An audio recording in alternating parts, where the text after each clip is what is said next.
നമസ്കാരം sir. Sir, നമ്മുടെ രാജ്യത്തിൻ്റെ ഭാവി നിർണയിക്കുന്ന ഒരു വലിയ ഉച്ചകോടി ഡൽഹിയിൽ കഴിഞ്ഞ ദിവസം ആരംഭിച്ചു. നമ്മളെല്ലാവരും അറിയുന്നത് പോലെ നിർമ്മിത ബുദ്ധിയെക്കുറിച്ചാണ് ആ ഉച്ചകോടി.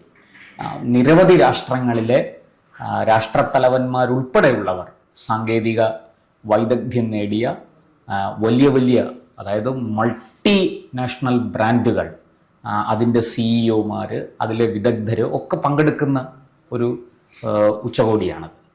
അതുമാത്രമല്ല, നമ്മുടെ രാജ്യത്തിൻ്റെ, ഞാൻ ആദ്യം പറഞ്ഞ നമ്മുടെ രാജ്യത്തിൻ്റെ ഭാവി നിർണ്ണയിക്കുന്ന നമ്മുടെ തൊഴിൽ സംസ്കാരം തന്നെ അടിമുടി ഉടച്ചു വാർക്കുന്ന ഒരു കാര്യത്തെക്കുറിച്ചാണ് അവിടെ ചർച്ചകൾ നടന്നത്. പക്ഷെ ദൗർഭാഗ്യമെന്ന് പറയട്ടെ, ആ ഒരു സമ്മിറ്റിലേക്ക്, ആ ഉച്ചകോടിയിലേക്ക് ഇന്നലെ ഏതാനും യൂത്ത് കോൺഗ്രസ് പ്രവർത്തകർ നുഴഞ്ഞു കയറുകയും അവർ ഷർട്ടൊക്കെ ഊരി നരേന്ദ്രമോദിയെയും കേന്ദ്ര സർക്കാരിനെയും ഒക്കെ വളരെ മോശമായിട്ട് ചിത്രീകരിച്ചുകൊണ്ട് അവിടെ ഒരു ആ ചടങ്ങ് അല്ലെങ്കിൽ ആ പരിപാടി അലങ്കോലമാക്കാൻ ഒരു ശ്രമം നടത്തുകയും ചെയ്തു. അതിൽ പങ്കെടുത്ത ആൾക്കാർ തന്നെ ഇവരെ അവസാനം അവിടെ നിന്ന് അടിച്ച് ഓടിച്ചു. പക്ഷേ ഇത് നമുക്കുണ്ടാക്കുന്ന നാണക്കേട് ചെറുതല്ല. സത്യത്തിൽ ഈ യൂത്ത് കോൺഗ്രസ്സുകാരെ അവിടേക്ക് പറഞ്ഞു വിട്ട രാഹുൽ ഗാന്ധിയും മല്ലികാർജുന ഖാർഗെയും ഈ കോൺഗ്രസിനെയും നമ്മുടെ രാജ്യത്തെയും വളർത്താനാണോ അതോ ഇല്ലാതാക്കാനാണോ ഇവരുടെ ശ്രമം? അങ്ങേക്ക് എന്താണ് തോന്നുന്നത്? അല്ല, അവിടെ നടന്ന സംഭവത്തിൻ്റെ രണ്ടാംഗിലാണ് ഞാൻ കാണുന്നത്. ഇത്ര വലിയ പ്രധാനപ്പെട്ട ഒരു സമ്മിറ്റ് അവിടെ നടക്കുമ്പോൾ നമ്മുടെ പോലീസ് സംവിധാനം ഇവരെ തടയുന്നതിൽ പൂർണ്ണമായും പരാജയപ്പെട്ടു. അപ്പോൾ ആ സംവിധാനത്തിന് ചുമതല കൊടുത്ത ഏതെങ്കിലും ഒരു പോലീസ് ഓഫീസർ ഉണ്ടെങ്കിൽ ഇമ്മീഡിയറ്റ് ആയിട്ട് ആ മനുഷ്യനെ പോലീസ് സർവീസിൽ നിന്ന് ഒഴിവാക്കും. അയാൾ അവിടെ ചാപ്പാടടിച്ചിരിക്കാനല്ലല്ലോ അങ്ങോട്ട് അയച്ചത്. അപ്പം അവർ കോൺഗ്രസ്സുകാർ വന്നില്ലെന്ന് വിചാരിച്ചോളൂ. എപ്പോഴും ഒരു അക്രമമോ അല്ലെങ്കിൽ ഒരു അനാവശ്യമായ ഇടപെടലോ അവിടെ ഉണ്ടാകുമെന്ന് കരുതി കൂട്ടി തയ്യാറെടുത്ത് നിൽക്കുമ്പോഴാണല്ലോ ഇവരെ തടയാൻ സംഭവിക്കുന്നത്. അല്ലെ, പട്ടാളത്തിൽ നിൽക്കുന്ന പട്ടാളക്കാർ ഇപ്പൊ യുദ്ധമൊന്നും ഇല്ലാണ്ട് കിടന്ന് ഉറങ്ങിയാൽ മതിയോ? ഇപ്പൊ യുദ്ധം ഇല്ലാത്തതുകൊണ്ട് ഞങ്ങൾ കിടന്ന് ഉറങ്ങുമായിരുന്നു. അങ്ങനെയല്ല, ഏത് സമയം യുദ്ധം വന്നാലും അതിനെ നേരിടാൻ സജ്ജരായി. അപ്പൊ ഇതൊരു സമ്മിറ്റ് നടക്കുമ്പോൾ അത്തരം സജ്ജരായി നിൽക്കാൻ ദില്ലി പോലീസിനോ അല്ലെങ്കിൽ അവിടുത്തെ സെക്യൂരിറ്റി ചുമതലയുള്ളവർക്കോ കഴിഞ്ഞില്ലെങ്കിൽ ആ സെക്യൂരിറ്റി തലവൻ നമ്മുടെ രാജ്യത്തിന് അപമാനമാണ്. അയാളെ അറ്റ് ഏർലിയസ്റ്റ് ആ സർവീസിൽ നിന്ന് ഒഴിവാക്കുകയാണ് ഇച്ഛാശക്തിയുള്ള ഒരു ഗവൺമെൻറ് ചെയ്യേണ്ടത്. അതാണ് എനിക്ക് എൻ്റെ ആദ്യത്തെ അഭിപ്രായം. ഇനി രണ്ട്, യൂത്ത് കോൺഗ്രസ്സുകാർ അവിടെ ചെന്ന് നരേന്ദ്രമോദിയും രാജ്യത്തെയും നാണം കെടുത്താൻ ഒരു ശ്രമം നടത്തി. അത് എനിക്ക് അതിനകത്തൊരു അത്ഭുതം തോന്നില്ല. ഞാൻ പല ചർച്ചകളിൽ പറഞ്ഞിട്ടുള്ള കാര്യമാണ്, രാഹുൽ ഗാന്ധി ഒരു രാജ്യദ്രോഹിയാണ്. അത് തന്നെയാണ് ബിട്ടു പറഞ്ഞത്. രവനീത് ബിട്ടു പാർലമെന്റിന് മുന്നിലൂടെ നടന്നു പോകുമ്പോൾ രാഹുൽ ഗാന്ധി പറയുന്നു, നമ്മുടെ ഒരു ചതിയൻ സുഹൃത്ത് നടന്നു പോകുന്നു. ഇവരൊന്നിച്ച് പ്രവർത്തിച്ച ആളുകളാണ്. അപ്പോൾ അയാൾ അവിടെ നിന്നിട്ട് ആദ്യം ഷേക്ക് ഹാൻഡ് ചെയ്യാൻ കൈ നീട്ടി, അയാൾ കൈ തൊട്ടില്ല. അയാൾ പറഞ്ഞു തൻ്റെ ഷേക്ക് ഹാൻഡ് എനിക്ക് താനുമായിട്ട് ഹസ്തദാനം ചെയ്യാൻ ഞാൻ ആഗ്രഹിക്കുന്നില്ല. അപ്പോൾ അത് കഴിഞ്ഞ് ഇത് പറഞ്ഞപ്പോൾ അദ്ദേഹം കൈ ചൂണ്ടിക്കൊണ്ടാണ് ചോദിച്ചത്, നീ രാജ്യദ്രോഹിയല്ലേ? നീ രാജ്യദ്രോഹിയല്ലേ എന്ന് ചോദിക്കുന്ന ആരോടാണ്? പ്രതിപക്ഷ നേതാവിനോട് ചോദിക്കുകയാണ്, നീ രാജ്യദ്രോഹിയല്ലേ? അതേ ചോദ്യമാണ് ഇന്ത്യയിലെ ജനങ്ങളും രാഹുൽ ഗാന്ധിയോട് ചോദിക്കുന്നത്, താൻ രാജ്യദ്രോഹിയല്ലേ? ഇയാൾ പോയി പ്രസംഗിക്കുന്ന മുഴുവൻ രാജ്യത്തിനെതിരാണ്. ഇയാൾ ചിന്തിക്കുന്ന രാജ്യത്തിനെതിരാണ്. He's a criminal, he's a dangerous politician. അതിന് സംശയിക്കേണ്ട കാര്യമില്ല. കോൺഗ്രസ് ഇവിടെ നിൽക്കണമെന്ന് ഞാൻ ആഗ്രഹിക്കുന്നതിൻ്റെ കാര്യം എന്ന് വെച്ചാൽ ശക്തമായൊരു പ്രതിപക്ഷം ഇവിടെ ഉണ്ടാകും. ഇതൊരു തേർഡ് റേറ്റ് ആ ഒരുത്തന് നമ്മുടെ പ്രതിപക്ഷ നേതാവെന്ന് പറയുന്നത് നമ്മുടെ രാജ്യത്തിന് അപമാനമാണ്. അങ്ങനെ ഒരുത്തന് ഇത്തരം ആളുകളെ അങ്ങോട്ട് പറഞ്ഞു വിട്ടില്ലെങ്കിലല്ലേ ഉള്ളൂ അത്ഭുതം. അയാൾ എന്ത് ചെയ്യും? അതാണ് രാഹുൽ ഗാന്ധിയുടെ മൈൻഡ് സെറ്റ്. അതാണ് ഒരു ക്രിമിനൽ മൈൻഡ് ഉള്ള ഒരുത്തനാണ് രാഹുൽ ഗാന്ധി. അവിടെ സത്യത്തിൽ അയാൾ ഒരു നല്ല പൊളിറ്റീഷ്യൻ അല്ല എന്ന് പറയേണ്ടിയിരിക്കുന്നു. അല്ല, നല്ല പൊളിറ്റീഷ്യൻ, അയാളൊരു നല്ല മനുഷ്യനല്ലല്ലോ പിന്നോട്ട് അയാളൊരു പൊളിറ്റീഷ്യൻ ആകുന്നത്. അയാൾ ആട്ടിമുടി കാപട്യക്കാരനല്ലേ? അതുകൊണ്ട് നമ്മുടെ പ്രതിപക്ഷ നേതാവ് അത്യാവശ്യം ഒരു ഡ്രസ് കോഡൊക്കെ ഇല്ലേ നമ്മുടെ പാർലമെന്റിലേക്ക് വരുന്നത്? അത് അയാൾ മാനിക്കുന്നുണ്ടോ? അയാൾ കൊച്ചു പയ്യനൊന്നുമല്ല, ടീഷർട്ട് ഇടുന്ന പ്രായമുള്ള പയ്യനൊന്നുമല്ല. അയാൾ 55 വയസ്സുള്ള ഒരുത്തനാണ്. എനിക്ക് തോന്നുന്നത് 1-2 വയസ്സ് നമ്മുടെ യോഗി ആദിത്യനാഥിനേക്കാൾ യോഗി ആദിത്യനാഥ് ഏതാണ്ട് 50-51 അതിനെക്കാട്ടി പ്രായമുള്ള ആളാണല്ലോ ഇയാൾ. അപ്പം ഞാൻ പറഞ്ഞത്, ഇന്ത്യൻ പാർലമെന്റിൽ വരുമ്പം അവിടെ സ്വീകരിക്കേണ്ട ചില സമീപനങ്ങളുണ്ട്. അവിടെ ഡ്രസ് കോഡുണ്ട്. അങ്ങനെ എഴുതിയൊന്നും വെച്ചിട്ടില്ലെങ്കിൽ പോലും ഡ്രസ് കോഡുണ്ട്. ആ കാര്യത്തിൽ നമ്മളൊരു സംസ്കാരം കാണിക്കണം. അപ്പൊ ഈ രാജ്യദ്രോഹിയായ ഒരുത്തൻ, സോറസിന്റെ പണം പറ്റുന്നവൻ, ഷീ ജിൻപിങ്ങിന്റെ നിന്ന് പണം പറ്റിയവൻ, രാജ്യത്ത് പുറത്തുപോയി രാജ്യത്തെ കുറ്റം പറയുന്നവൻ, ഇന്ത്യൻ സൈന്യത്തിന്റെ മനോവീര്യം ശ്രമം നടന്നൊരു അധമൻ. അതാണ് ഇന്ത്യൻ പ്രതിപക്ഷ നേതാവിനെ കുറിച്ച് ഇങ്ങനെയൊക്കെ വാക്കുകൾ ഉപയോഗിക്കേണ്ടതിൽ എനിക്ക് വലിയ ദുഃഖമുണ്ട്. പക്ഷെ ഇത് പറയാതിരിക്കാൻ പറ്റില്ല, അതുകൊണ്ടാണ് ഇത് പറയുന്നത്. അപ്പൊ ഇതിനോട് നമ്മൾ പ്രതികരിച്ചില്ലേ പിന്നെ ഇതൊക്കെ അൺപാർലമെന്ററി ആണ്, പ്രതികരിക്കേണ്ട എന്ന് പറഞ്ഞിരിക്കൂ. ഇത് ഈ ഒരു പ്രതികരിക്കാനുള്ള സ്വാതന്ത്ര്യം നമുക്കുണ്ട്. ഈ ഒരു സാധനത്തിന് എത്രയും വേഗം കോൺഗ്രസിന്റെ നേതൃത്വത്തിൽ നിന്ന് പറഞ്ഞുവിടും അത്രയും നന്നായിരിക്കും. വേറൊരു കാര്യം ആരെയും ശ്രദ്ധിച്ചു, ഈ സമ്മീറ്റിനെ ശശി തരൂർ സ്വാഗതം ചെയ്തല്ലോ. ഞാൻ അതാണ് ചോദിക്കാൻ വന്നത്. അതൊരു നിസ്സാര കാര്യം. അതെ, അദ്ദേഹം സ്വാഗതം ചെയ്തു എന്ന് മാത്രമല്ല, അതിന്റെ നല്ല വശങ്ങളെ വളരെയധികം അഭിനന്ദിക്കുകയും ചെയ്തു. ഇത് നമ്മുടെ ഒരു രാജ്യത്തിന്റെ ഭാവി നിർണയിക്കുന്ന ഒരു കാര്യമാണ് എന്ന അർത്ഥത്തിൽ തന്നെ അദ്ദേഹം അതിനെ സർവാത്മന സ്വാഗതം ചെയ്യുകയും അതിനെല്ലാ പിന്തുണയും അദ്ദേഹം പ്രഖ്യാപിക്കുകയും ചെയ്തു. ശശി തരൂരിന്റെ ഒരു നന്മ നമ്മൾ അവിടെയാണ് കാണുന്നത്. അത് പക്ഷേ രാഹുൽ ഗാന്ധിക്ക് ഉണ്ടായില്ല. രാഹുൽ ഗാന്ധി നന്മയുള്ള ഒരുത്തനല്ല. ഞാൻ പറഞ്ഞല്ലോ, രാഹുൽ ഗാന്ധിയുടെ ബ്ലഡ് ഒരു ഫാസിസ്റ്റ് ബ്ലഡാണ്. ഈയുടെ അമ്മ ഇറ്റലിക്കാരിയാണ്, അവരുടെ അച്ഛൻ ഫാസിസ്റ്റ് പാർട്ടിയിലെ മുസോളിനിയുടെ ഫാസിസ്റ്റ് പാർട്ടിയിലെ അംഗമായിരുന്നു. ഫാസിസ്റ്റ് ബ്ലഡ് സിരകളിൽ ഓടുന്ന ഒരു ക്രിമിനൽ മെന്റാലിറ്റിയുള്ള ഒരു തേർഡ് റേറ്റ് പൊളിറ്റീഷ്യനാണ് രാഹുൽ ഗാന്ധി. അയാൾ രാജ്യത്തിന് അപകടമാണ്. അയാൾ മാറി നിന്നല്ലെങ്കിലേ കോൺഗ്രസ് രക്ഷപ്പെടുകയുള്ളൂ. കോൺഗ്രസ് അയാൾ കൊണ്ട് നടക്കുന്ന ഈ കോൺഗ്രസിനകത്ത് ശശി തരൂരിനെ മാറ്റി നിർത്തിയാൽ എത്ര എം പിമാരുടെ പേര് പറയാൻ പറ്റും? വളരെ വളരെ ആരും ഇല്ലെന്ന് തന്നെ പറയാം. എനിക്കൊരു എം പി ആണ് കേരളത്തിൽ നിന്ന് നമ്മൾ പേര് വായിക്കുന്നതുകൊണ്ട് കുറെ പേര് അവിടെ പോയി. കേരളത്തിൽ നിന്ന് പോയ എം പിമാരിൽ എൻ്റെ ഒരു വിലയിരുത്തലനുസരിച്ച് എൻ കെ പ്രേമചന്ദ്രന് ശശി തരൂർ ഒഴിച്ച് ബാക്കിയുള്ളവരൊന്നും നോട്ട് അപ് ടു ദ മാർക്കാണ്. അവർക്ക് പാർലമെന്റ് നടപടികൾ തടസ്സപ്പെടുത്താനല്ലാതെ കാര്യമാത്ര പ്രസക്തമായ ഒരു ചർച്ചയിൽ പങ്കെടുത്ത അഭിപ്രായം പറയാനോ രാജ്യത്തിന്റെ ഭാവി നിർണയിക്കാൻ കഴിയുന്ന ഒരു ഉപദേശം നൽകാനോ അങ്ങനെയുള്ള യാതൊരു കഴിവും അവർക്കാർക്കും ഉണ്ടെന്ന് എനിക്ക് തോന്നുന്നില്ല, ഇൻക്ലൂഡിങ് ഇടതുപക്ഷം. ഇപ്പൊ ഈ ജോൺ ബ്രിട്ടാസൊക്കെ അവിടെ പോയിട്ട് ഈ വെറും കച്ചട രാഷ്ട്രീയം പറയുന്നതല്ലാതെ അവരെന്തോ മഹത്തായ കാര്യം ചെയ്യുന്നു എന്നാണ് അവർ പറയുന്നത്. പക്ഷെ നമ്മൾ മനസ്സിലാക്കേണ്ട ഒരു നിയമനിർമ്മാണ സഭയിൽ നടക്കേണ്ട ചർച്ചയാണോ ഇതൊക്കെ? അതിന് പകരം എന്തൊക്കെയോ കൂകി വിളിക്കുന്നു, നാലാംകിട രാഷ്ട്രീയം പറയുന്നു.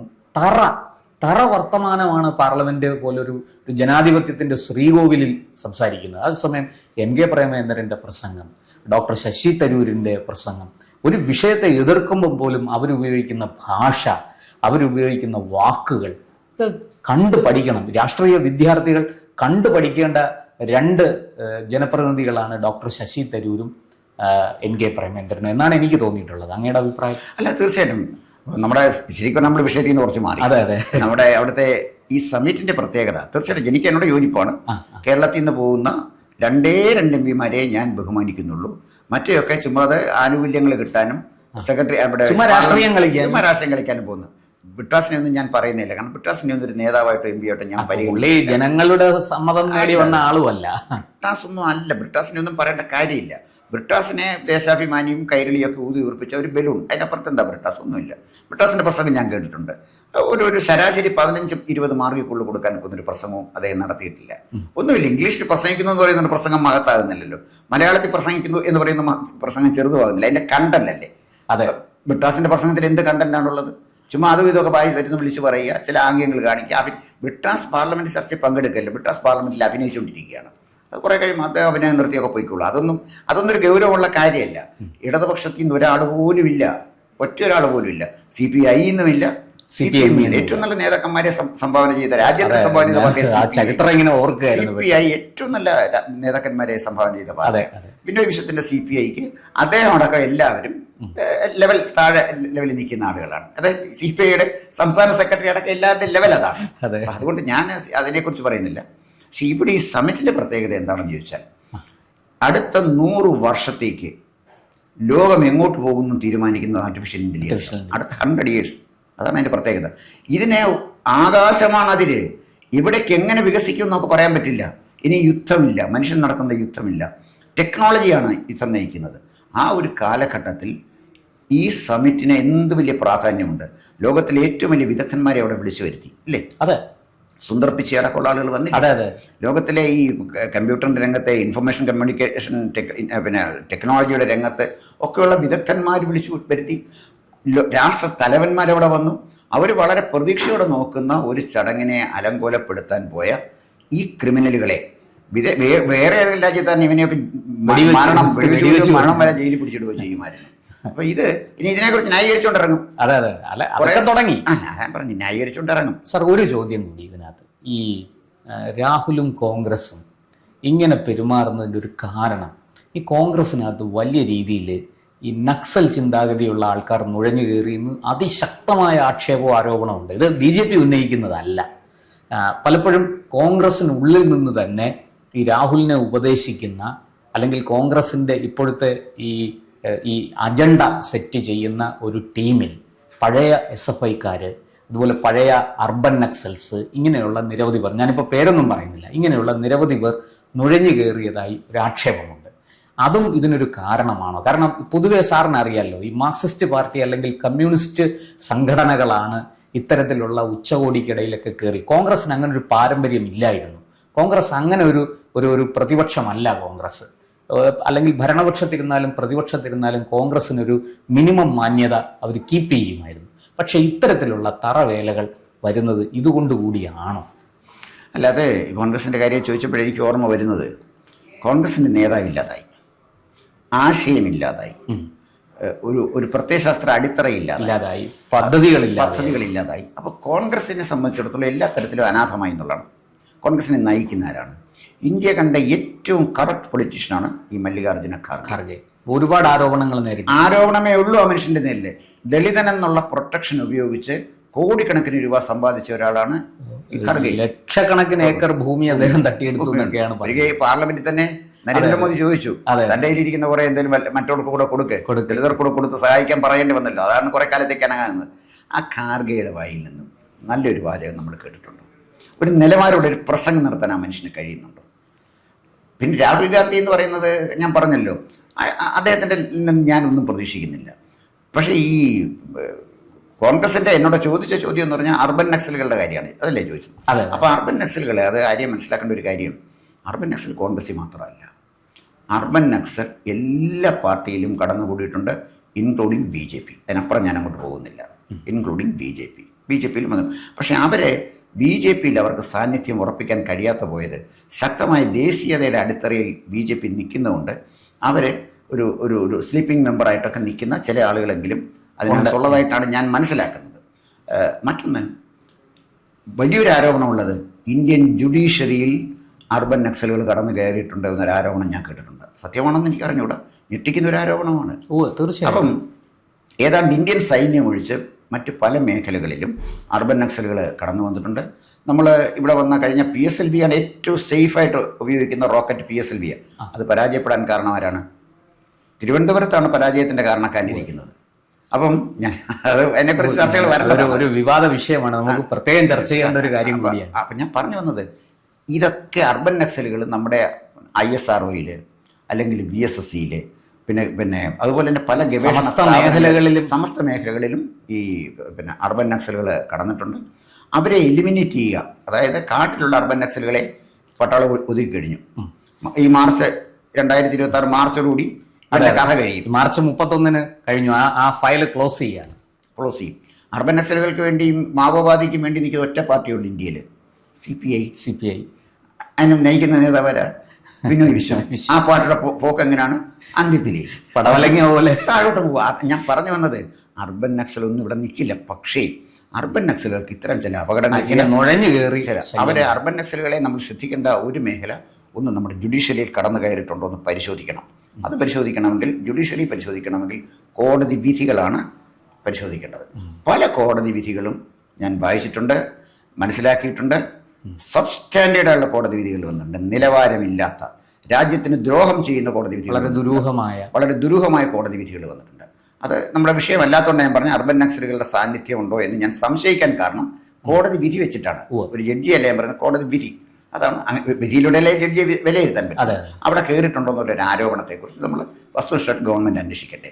2, നമ്മുടെ ഗവേഷണ സ്ഥാപനങ്ങളിൽ ഏറ്റവും അധികം അർബൻ നക്സലുകളുടെ സാന്നിധ്യം കാണുന്നത് നമ്മുടെ പത്ര ദൃശ്യ മാധ്യമ രംഗത്താണ്.